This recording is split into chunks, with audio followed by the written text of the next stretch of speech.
Welcome back to the channel. This is episode number 20 of The Reluctant Watchman. And today, I'm not 100% sure what to title this one. I think I'm going to call it Treatment Reactions, but we'll see how that title goes.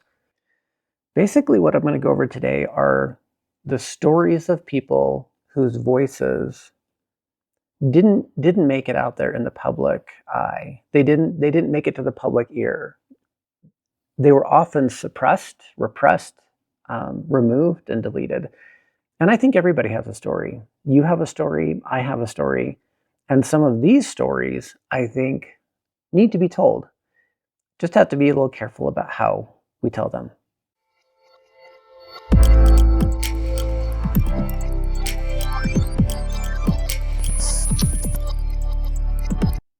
So to begin this, I just want to let you know that you can go and check out this original essay, or all of these stories that were shared with the public. All of these were in public spaces. It was originally written December 2nd of 2021, and I continued to update it for about a year. And there were just so many stories that I couldn't keep up with them. I mean, there were literally, during about a year period, every day, hundreds and hundreds of stories. And so I stopped collecting them. But I thought what this would do is to give just enough of a motive response, right, to help you understand what was going on during this time. And we are still having the lingering effects of this in society today. I also want to make just a clear point. Oftentimes we don't see these things happening, and because we don't see them, we think that everything is fine. We have a tendency to put blinders on, because when we think we know something, like somebody who holds a leadership position in a certain religion tells us a certain thing, we have a tendency to put blinders on to say, well, that thing is true, and that's it. I don't need to look any further. And so we will blind ourselves to a lot of the other information that's out there. So that's kind of what this is for. If there's, my kids have heard most of this. A lot of my family has heard this, but not all of them. I think even some of them have kind of blocked things out. So I think that these stories are important. So we're just going to dive in to the original stories that were shared. I was chatting with a former coworker a few months ago. He said that he and his wife had taken the treatment. Within hours, his wife was in the hospital with a reaction so severe, she almost died. He said that she was just one of those rare instances where a reaction occurs. Come to find out, her story isn't so rare. Most media outlets and many religious institutions, including the Catholic and LDS churches, are touting many of these treatments as safe and effective. Yet this couldn't be further from the truth. I invite you to learn for yourself how safe and effective these treatments are. My heart goes out to those whose lives have been damaged or who have lost loved ones. The response by the media, government, and major religious institutions is unconscionable, and they're now pushing this treatment on our kids. Just so you understand, kids had nearly a 0 probability of having, of dying of certain illnesses that came out in the last few years. And I even had a family member come out and kind of rig me through the coals a little bit, because I was like, look, kids don't have this, the probability that's there. And so, well, she said, well, I'm glad that your kids don't. That's fine. That's fine. I get that. The kids had more probability of getting in an accident on their way to school than they did of having any major reactions from what was going on here. It's important to note here as well, if you want to go find data, the reporting data, there's various entities out there that will show you the data. It's been highly sterilized. Many government institutions stopped reporting on a lot of this information, or they scrubbed it and deleted it. And so honestly, I don't think we're going to know the vast impact that many of these treatments have had over the last couple of years. And so keep in mind, we could try to point to data, we could try to do some research on that, but honestly, I don't think we'll ever know. I really don't think we'll ever know that impact about what this did to the world in general. So I'm just going to dive into these stories. In reality, at the time, there were tens of thousands. Today, I know there are hundreds of thousands, easily millions of stories that could be told. And these are just a few of them. As I noted, you can go to my website and look up certain treatment reactions, and you can read all of these stories. I actually invite you to go check it out. I can't link to it in my video notes here. Pretty sure it'll not make it. So go check those out. The videos are actually very compelling because it's them telling their own stories. But we're just going to begin with a couple of these. So this is Dr. Joel Walskog. He's an orthopedic surgeon in Wisconsin, and he saw 5,000 patients a year and performed about 800 surgeries before he took the experimental treatment. Now he suffers from transverse myelitis, which affects his spinal cord, and he has difficulty walking. He can no longer work as an orthopedic surgeon. His 19-year career, which took him 14 years of schooling to accomplish, is now over. Dr. Walskog gave his testimony in Washington, D.C. during Senator Ron Johnson's roundtable discussion earlier that month. Kalai Ann Rodriguez is a young mother from Tacoma, Washington. She is now reliant on a walker and suffers seizures following her treatment. She testified, "I lost my ability to speak naturally. I've become unable to walk without a walker. I never know when or if the tremors will come or go. I can no longer cook, clean, or even pick up and hold my baby for too long before my body begins to shake uncontrollably or thrown into excruciating amounts of pain."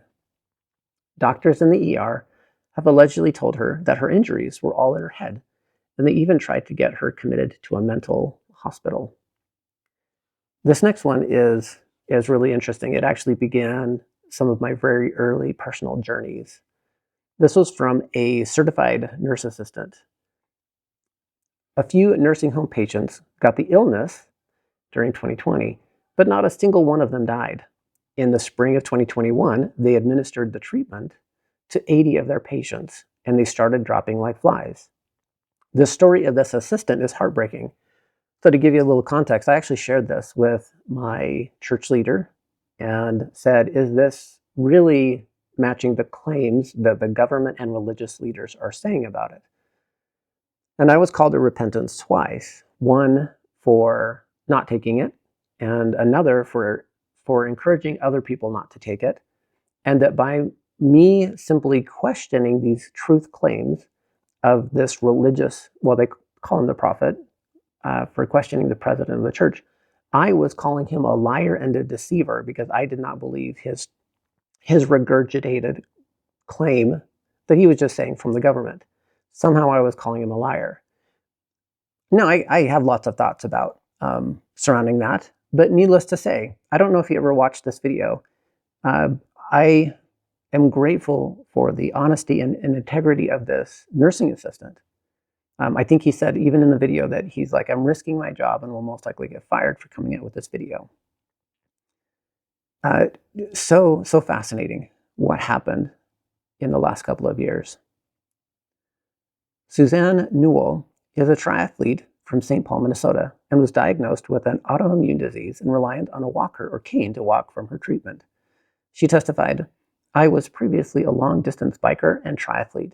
I was valedictorian in my high school, and now I struggle to retrieve words. It's like I aged 40 years overnight." Again, there's a video from her on my website.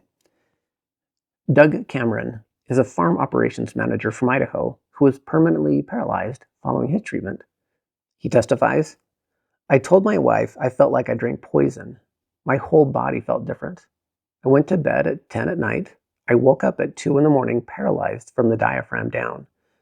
My life as I knew it was gone." His story is really interesting as well. He's in a wheelchair as he's giving this testimony witness in front of Senator Ron Johnson. Ernest Ramirez is a father from Austin, Texas, whose only son at 16 years old collapsed playing basketball and passed away from heart disease following his treatment not long after. His story is actually really heartbreaking. The connection that he had with his son, I believe it might have been his only son, to lose his son in that way. He's He's extremely emotional when he gives his testimony about what happened to his son. This next one actually hits quite close to home for me, because I know I connect quite a bit with Kyle because we do some of the very similar things with mountain biking. Kyle Warner is a 29-year-old professional mountain bike racer and a two-time national champion from Boise, Idaho, who was diagnosed with pericarditis following his treatment. His career is now over. I would encourage you to check out the long list of videos that Kyle has put out in an attempt to bring awareness to treatment injuries. He gave the roundtable testimony with, I believe it's to one of the Senate panels. He's done an interview with Dr. John Campbell, a handful of them. One of the videos he actually did, there were 20,000 comments on that video alone. I would be surprised if it's still up. I honestly don't know how many of these video links are still valid or viable links. Brianne Dressen is a preschool teacher from Saratoga Springs, Utah, who received her treatment during a clinical trial in November.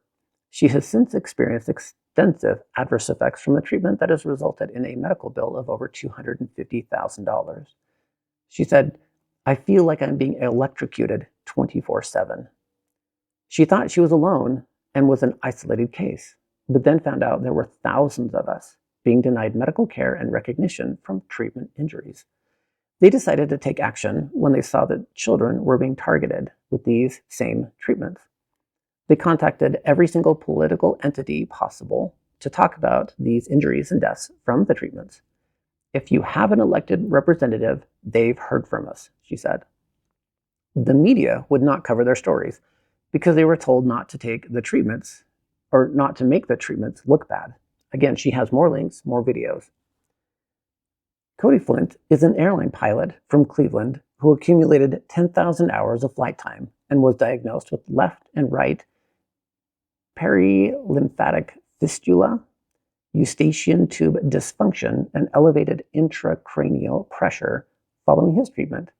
He experienced side effects from the treatment while flying and, quote, "by the grace of God," was able to get the plane back down on the ground before blacking out. Something to this day he does not even remember. He experienced swelling on the brain following his treatment. He went through multiple surgeries and lost nearly a year of his life with his family. He said, "I don't know if I will ever be able to fly again." His career is destroyed and he had to use all of his savings just to pay medical bills. He feels the government has abandoned him and they refuse to help, after assuring everyone the treatments were safe and effective. Again, there's another video from Cody as well. Stephanie DeGarry is a mother from Cincinnati, Ohio, whose daughter, Maddie, participated in the treatment trials in December and January. After Maddie received her second dose of the treatment, she experienced severe side effects that resulted in multiple hospitalizations. She is now confined to a wheelchair and a feeding tube. Jeffrey Young was a 45-year-old FBI special agent. He died less than 24 hours after receiving his treatment. Within hours, Jeffrey had several symptoms, including a headache and nausea. His wife checked on him in bed many times because he was rustling around, but he seemed fine, and they thought the side effects were normal. The next time she saw him several hours later, he was blue and his arms stretched out hanging off the bed. He wasn't breathing, and he was eventually pronounced dead. There's a video on that as well. Haley Link Brinkmeyer had just finished her PhD and got married in 2018, and then died 2 days later after receiving the experimental treatment. Haley's mother, Shauna, heard that her daughter's story was being linked to the treatment, and she threatened legal action against these groups. Okay, she thought, oh, this is wrong what they're doing. Obviously, there was no correlation. Now she is speaking up, realizing that it was the treatment that killed her daughter. There's a video from her. Ken Rutgers, a former Green Bay Packer offensive lineman, and his wife, Cheryl, received the treatment in January. 4 days after receiving the first dose, Cheryl experienced severe neurological reactions that still inhibit her ability to live a normal life, including muscle pain, numbness, weakness, and paresthesia. Christy Dobbs is a dental hygienist from Webb City, Missouri, who received her treatment in January. Since her treatment, she has experienced multiple severe side effects, including pain, paresthesia, and heart palpitations. Candace Hayden is from Detroit, Michigan, and received both doses of her treatment in March. Then in April, she suffered from paresthesia and partial paralysis from the chest down, which led to a month-long hospital stay and weeks of physical therapy. Sienna Knowles. She's a 19-year-old Australian horse trainer who received a second treatment, quote, to keep my job. She developed numerous blood clots and can no longer work. Valerie Milford, 20-year-old Australian woman, develops pericarditis, essentially paralyzed 3 days after her first treatment. Casey Hodgkinson, a 23-year-old New Zealand woman, suffers uncontrollable convulsions and lost the ability to walk and talk days after her treatment. Stephanie Evans, 35-year-old Hawaiian woman, quote, never thought it would be me, as her post-treatment pericarditis cripples her entire existence. Cheryl Hines, a Canadian woman, received her first treatment, a different one from her second treatment, or a different one for her second treatment, was hospitalized with severe damage to several vital organs. Richard Harward. According to Deseret News, the starting center for, this is a fascinating one actually. This is hit kind of close to home in the LDS community. He was the starting center for BYU basketball team, and he will be out indefinitely due to cardiovascular issues.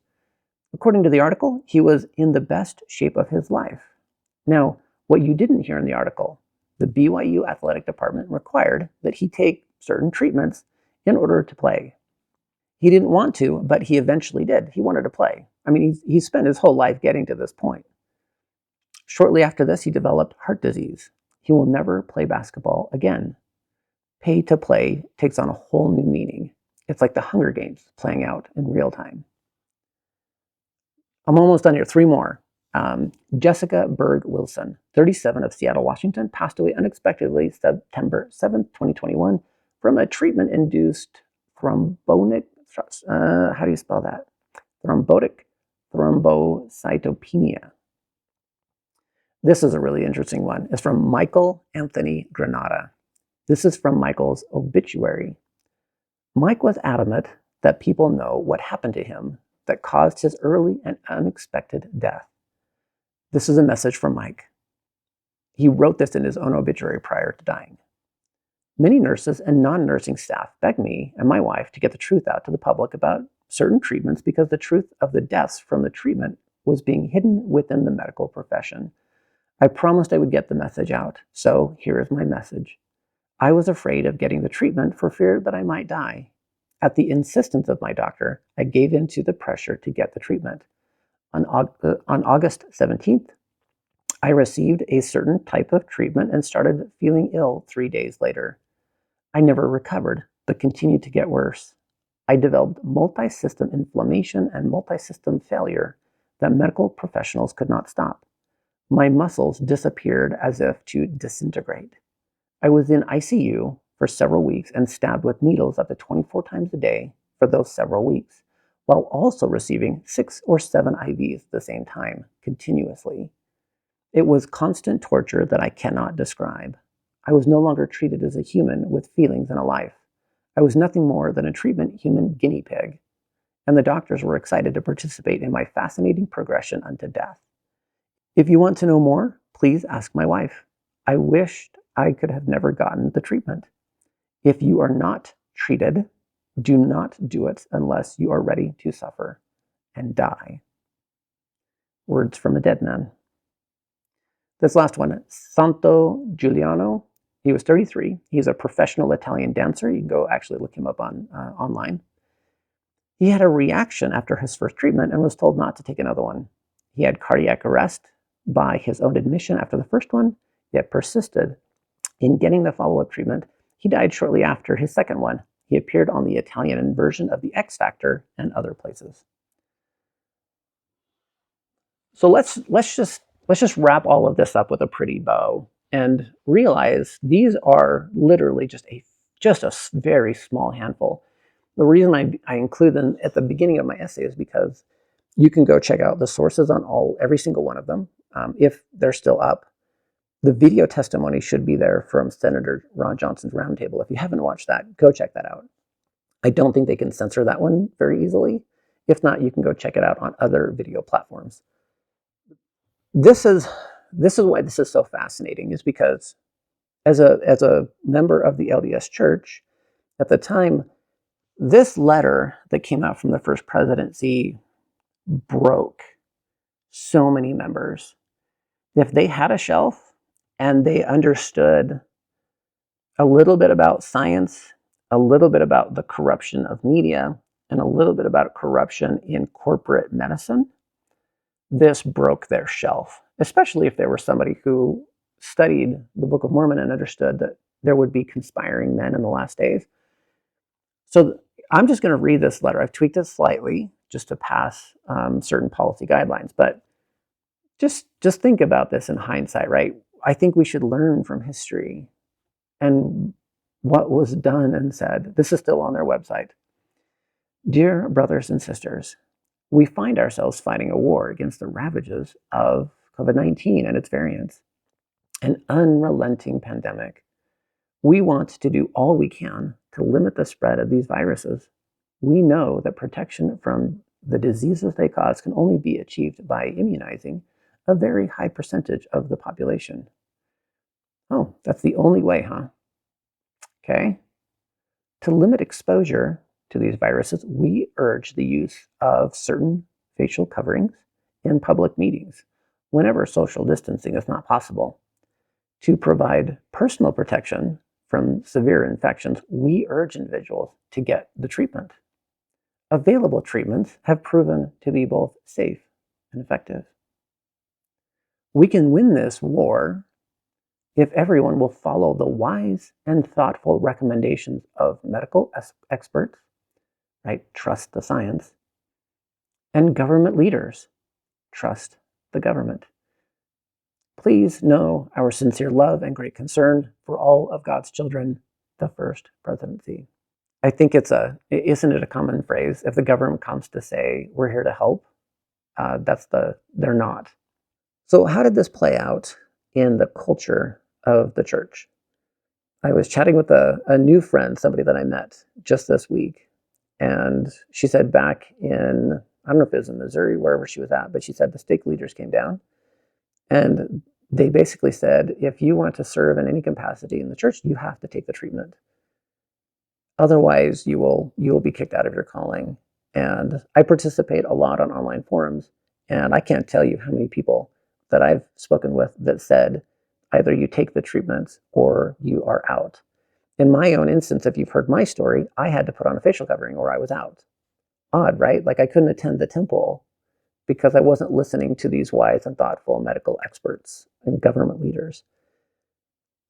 In addition to that, in addition to leaders mandating this, right? Just think of all these stories of these people. There's hundreds of thousands of them. And they were requiring it to be able to serve in a calling in leadership, in church. So think about that. There are stories of LDS missionaries that would go out, and there was one in particular. It was a group that the mission president rounded up all of the missionaries that had not received their treatment and essentially guilted them into it because they needed to follow the prophet. And one of these missionaries was a sister missionary. She was adamant that she wasn't going to take the treatment, but after this relentless pressure from her mission president, she went ahead and got it. And then she called her mom or her dad or parents later, just in tears, because of what had happened. I mean, can you imagine that? Being in a position where someone who should be in a position of loving you and encouraging you to do what you need to do, what's right, and follow God, was using insurmountable pressure, their position of authority, to be able to compel and to coerce these young missionaries. In addition to this, I was chatting again with a person that I just met recently, and she said something really fascinating. From the time she was little, her dad had taught them how to listen to the Spirit and to follow the promptings that she received, and to learn through the Spirit. And with all of this coming out in recent years, she had another conversation with her dad, and she said, Dad, what if I receive a certain prompting that I know to be from God, and that prompting is not in alignment with the president of the LDS church, the prophet? They call him the prophet. So he said, what would you do? And he said, I would follow the prophet. And I have similar stories in my own family, that there were family members, extended family members, that they had received promptings not to. And when this letter that I just read came out from the First Presidency, they went and got it. And I have to wonder, what kind of control does an organization have if they can get you to listen to them over the promptings and impressions that God is giving to you? We can call that your internal compass, your inner voice, whatever you want to call it. When an institution has the power and capacity to use their influence in unrighteous ways, what of that culture? When they twist and manipulate things. In fact, there were even times during the last couple of years where it was interesting. They said, if you don't do this certain thing, well, what they actually say is, if you do this certain thing, put on certain facial coverings, that is a sign of Christ-like love.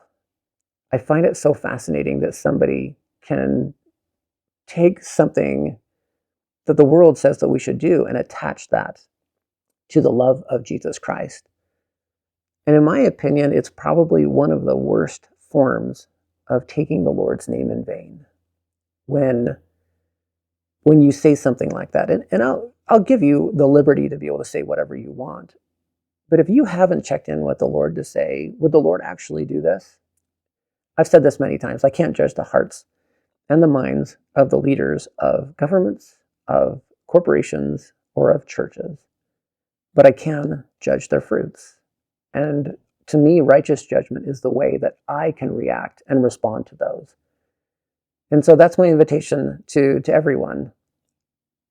I hope that we can learn through this last couple of years how to be able to connect with God, and to be able to say, if God spoke something to your heart, to listen to that above the arm of flesh. I truly believe that the curse that the Savior notes in 2 EP.20 is a real curse. Because when we don't follow God in that inner compass, we will be led down any number of paths, but they will most likely not be for our benefit. I hope that some of these stories were beneficial to be able to hear. I know that so many of them were removed from public eye and scrutiny and awareness. And I'm finding that most people in leadership positions, especially in churches, the LDS church specifically, I doubt they will give this a second thought. Honestly, like I think that they'll look at these stories. Well, they'll hear these stories, and they will probably never give it a second thought. They won't go in and be like, you mean, is there actually a connection to certain treatments that could be prescribed by the experts that would actually cause harm? But they're the experts. Think of how that correlates to religion when a leader says that they literally speak for the Lord. How more of an expert do you think you can get in a religious context? You can't. It's literally the word of God according to them. You can't get a higher authority, supposedly, than that man. And he's telling you all of these things that came out in that letter. There are so many people. Oh, even this friend who said she asked her dad, would you follow the promptings of the Spirit, or would you follow the prophet, the leader of the church? And when that letter came out, he went and got 2 treatments. My heart just goes out to those who have had these treatment effects. They're dealing with them today. I know people in my own family that are dealing with these side effects. And if you're a person who was aware of all of this, I hope that you can have empathy for people who weren't quite aware of this or who fell to the societal pressures. I don't think that there has been a stronger media campaign, more thought out, more intentional, and more relentless than what we saw in the last few years. Okay, we're talking multi-million, billion-dollar campaigns to be able to sway public opinion, to hide information, to twist and to skew things. So, one, if you made it through that relatively unscathed, I'm happy for you. If you didn't, I pray for you. And regardless of what side of these issues that we fall on, I hope that one, we can be able to stand up on the side of realizing that mandating anything for anyone, that compulsion, whether it be in government or religion, is wrong. People need to have the agency for themselves to be able to make decisions, and forcing someone to do something is contrary to the laws of heaven, which is the law of agency and choice and accountability. In the end, I hope that we can just love each other, regardless of where we sat on the various lines of discussion and online debate about this. I hope that we can come together as a people. I know in the end, we may not in all instances, but I hope that we can find true awareness of what happened, the stories that did happen, and just come to love each other. So thanks for checking out this episode of The Reluctant Watchman. I hope that these stories had some impact on you, and I will catch you guys on the next episode. Take care.